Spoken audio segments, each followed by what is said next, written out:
Major abiotic factors में हम discuss करेंगे water. Water is another the most important factor influencing the life of organism. तो देखिए, जो पानी है वो एक इम्पॉर्टेंट फैक्टर है जो कि किसी भी ऑर्गेनिज्म की लाइफ को क्या कर सकता है, इन्फ्लुएंस कर सकता है। इनफैक्ट लाइफ ऑन अर्थ, यहाँ तक कि जो लाइफ है अर्थ पर, ऑरिजिनेटेड इन वाटर, वो पानी में, उसकी उत्पत्ति कहाँ हुई है, उसकी पानी में हुई है। And is unsustainable without water, और जो उसकी जो लाइफ है या कोई भी ऑर्गेनिज्म वो पानी के बिना नहीं रह सकता। हम सब जानते हैं कि बिना पानी के हमारा जीवन संभव नहीं है।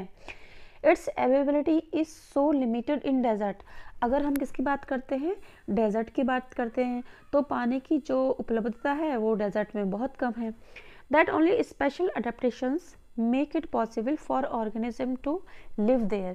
कि अगर ऑर्गेनिज्म के अंदर कुछ स्पेशल फीचर्स हैं, चाहे उसकी बॉडी में है, बिहेवियर में है ना, फिजिकल बॉडी में है, तो ही वो वहाँ पर जिंदा रह सकता है, अदरवाइज नहीं। The productivity and distribution of plant is also heavily dependent on water. अब देखिए, जो प्लांट की प्रोडक्टिविटी है, प्रोडक्टिविटी का मतलब ये है कि किसी पर्टिकुलर एरिया में कितने number of plants naturally growing हैं, यानी नेचुरली कितने प्लांट जो हैं वो उगे हुए हैं। तो जाहिर सी बात है कि जहाँ पर पानी की उपलब्धता अच्छी है वहाँ पर आपको वेजिटेशन अच्छे से देखने को मिलेगा, और जहाँ पर पानी कम है, जहाँ पर क्या है, पानी कम है, तो वहाँ पर वेजिटेशन आपको कम देखने को मिलेगा, राइट।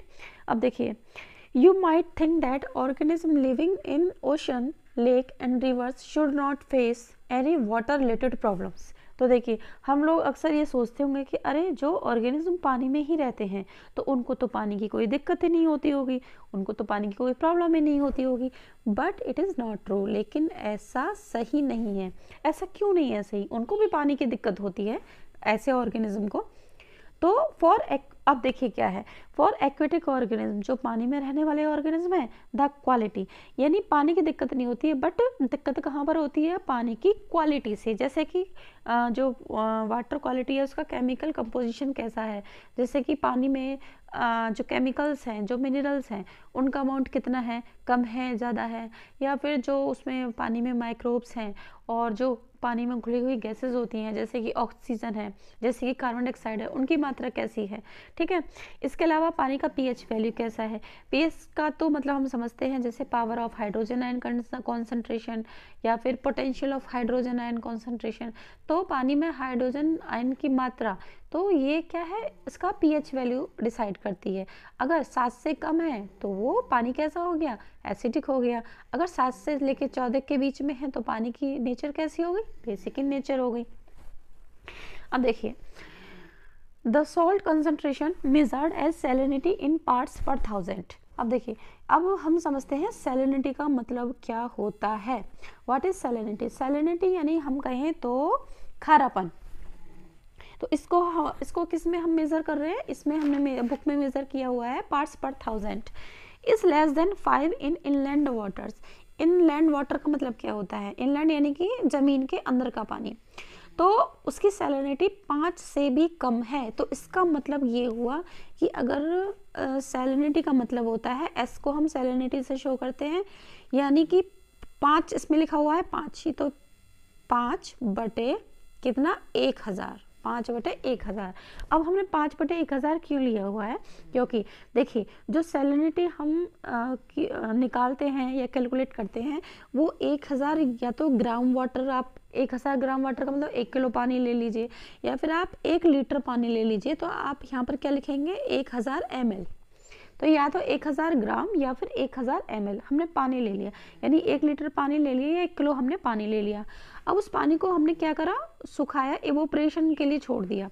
तो जब पानी सारा सूख गया, भाप बन के उड़ गया, तो अब पानी में क्या होगा, क्योंकि हमने समुद्र का पानी लिया है तो पानी में नमक भी होगा, तो नीचे जो बच जाएगा, है ना, पानी तो उड़ गया, जो बाकी सॉलिड पार्ट रह जाएगा वो क्या होगा, इसका सॉल्ट, यानी मिनरल्स, जो जिनकी वजह से वो पानी खा रहा है। तो जो सॉल्ट बचा है, 1 किलो पानी को एवोपरेट करने के बाद में जो सॉल्ट बचा है वो कितना आया, 5। तो यहाँ पे ये 5 क्या है, ये 5 है 5 ग्राम, 5 ग्राम। और इसी 5 ग्राम को क्या बोल दिया है, 5 पार्ट्स पर 1000, 5 पार्ट्स पर 1000, यानी 5 ग्राम सॉल्ट मिला है अगर हमने पर 1000 का मतलब है 1000 ml पानी को इवोपरेट किया है तो। क्लियर? ऐसे ही यहाँ पर लिखा हुआ है क्या, जस्ट ए मिनट इसको क्लियर कर लेते हैं, जस्ट ए मिनट। हमने यस तो इनलैंड यानी अंडरग्राउंड वाटर जो होता है उसकी सैलिनिटी कितनी होती है, 5 होती है, यानी कि लेस देन 5, 5 से भी कम। तो सोचिए कि सैलिनिटी कितनी कम है, 1000 ग्राम पानी में केवल 5 ग्राम क्या है, सॉल्ट है। अब हम बात करते हैं समुद्र के पानी की। तो समुद्र के पानी की अगर हम बात करें तो 30 से 35 ग्राम होगा, सॉल्ट होगा 1000 ग्राम या 1000 ml सी वाटर में। ऐसे ही हम बात करते हैं किसकी, लेस देन क्या है 100 इन सम हाइपर सैलाइन लेग्यूम्स। अब देखिए हाइपर सैलाइन का मतलब क्या होता है, हाइपर का मतलब होता है ज़्यादा, ज़्यादा सॉल्ट कंसंट्रेशन है ना वाले लेगून्स। लेगून्स का मतलब होता है जैसे देखिए, लेगून का मतलब होता है कि जैसे कोई लार्ज वाटर बॉडी है और लार्ज वाटर बॉडी से थोड़ा सा पानी जो है अलग नेचुरली थोड़ा सेपरेट हो गया है ना, तो उसको हम लेगून कहेंगे। तो ये हमने कॉन्सेंट्रेशन देख ली है सॉल्ट की कि इन ग्राउंड वाटर जो होगा उसमें कम 5 से भी कम है, और जो सी वाटर है उसमें 30 से लेके 35 है, और जो हाइपर सैलाइन यानी ज़्यादा सॉल्ट कंसंट्रेशन वाले लेगून्स हैं उनमें क्या है, less than sorry more than क्या, मोर देन 100 है, तो यहाँ पर इसको हम मोर देन कहेंगे। अब बात आती है some organism are tolerant of a wide range of salinities. अब देखिए उनको हम कहते हैं यूरी हैलाइन। कुछ ऑर्गेनिज्म ऐसे होते हैं जो कि वाइड रेंज ऑफ सैलिनिटी को टॉलरेट कर सकते हैं, यानी कि सहन कर सकते हैं। ठीक है, जैसे कि फॉर एग्जांपल जैसे कुछ सालमन है, ईल है, तो हम एग्जांपल लिख सकते हैं। यूरी हैलाइन का क्या लिख सकते हैं, इसको हम थोड़ा क्लियर कर लेते हैं, जस्ट ए मिनट। तो यहाँ पर जैसे यूरी हैलाइन की अगर हम बात करते हैं तो इसमें ईल एग्जाम्पल आ गया, इसमें सालमन एग्जाम्पल आ गया। ठीक है, और इसके बाद but others are restricted to a narrow range, यानी कुछ ऐसे होते हैं कि जो ज़्यादा खारे पानी को कुछ ऐसे एनिमल होते हैं जो ज़्यादा खारे पानी को क्या है बर्दाश्त कर लेते हैं, सहन कर लेते हैं, वो जिंदा रह जाते हैं, लेकिन कुछ नहीं कर पाते हैं ऐसा, है ना। तो उनको हम क्या कहते हैं, उनको हम कहते हैं स्टीनोहेलाइन, उनको हम क्या कहते हैं, स्टीनोहेलाइन। ठीक है, जैसे कि गोल्ड फिश एग्जाम्पल के लिए हम ले लेते हैं गोल्ड फिश को। ठीक है, नेक्स्ट अब देखते हैं many fresh water animals can not live long for long in sea water. तो जो फ्रेश वाटर एनिमल होते हैं वो सी वाटर में लंबे समय तक जिंदा नहीं रह पाते, एंड वाइस वर्सा, और जिसका जस्ट अपोजिट। आप समझते हैं इस चीज़ को, because of the osmotic problem they would face, क्योंकि ऑस्मोटिक प्रॉब्लम्स हो जाती हैं जो कि वो फेस करेंगे। अब ये ऑस्मोटिक प्रॉब्लम्स क्या होती हैं और इस चीज़ को हम समझते हैं। ओके, देखिए यहीं पर समझ लेते हैं कि मान के चलिए यहाँ पर हमने ले लिया है क्या, फ्रेश वाटर। फ्रेश वाटर का मतलब है कि कम खारा पानी, क्लियर, जिसमें सॉल्ट की अमाउंट काफ़ी कम है। हाँ, तो एक तरफ हमने ले लिया फ्रेश वाटर, यहाँ पर हमने ले लिया फ्रेश वाटर। फ्रेश वाटर का मतलब ये है कि यहाँ पर जो वाटर होगा, वाटर क्या होगा, वाटर कंटेंट क्या है यहाँ पर ज़्यादा है, तो ये हमने कर दिया मोर। ठीक है ना, MORE।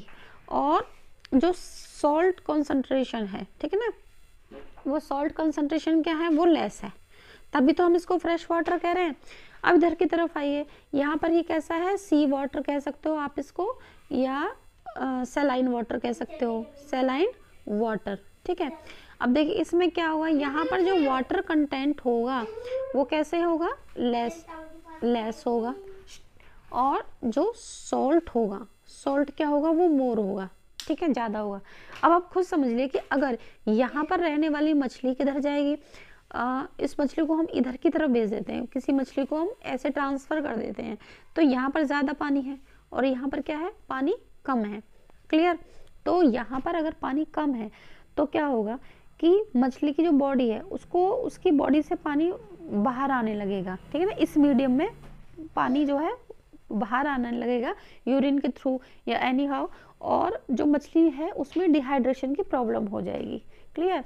तो इस तरीके से हम ये देखते हैं कि अगर फ्रेश वाटर मछली किसमें, सी वाटर में अगर छोड़ दी जाती है तो फिर उसको डिहाइड्रेशन की प्रॉब्लम हो जाएगी।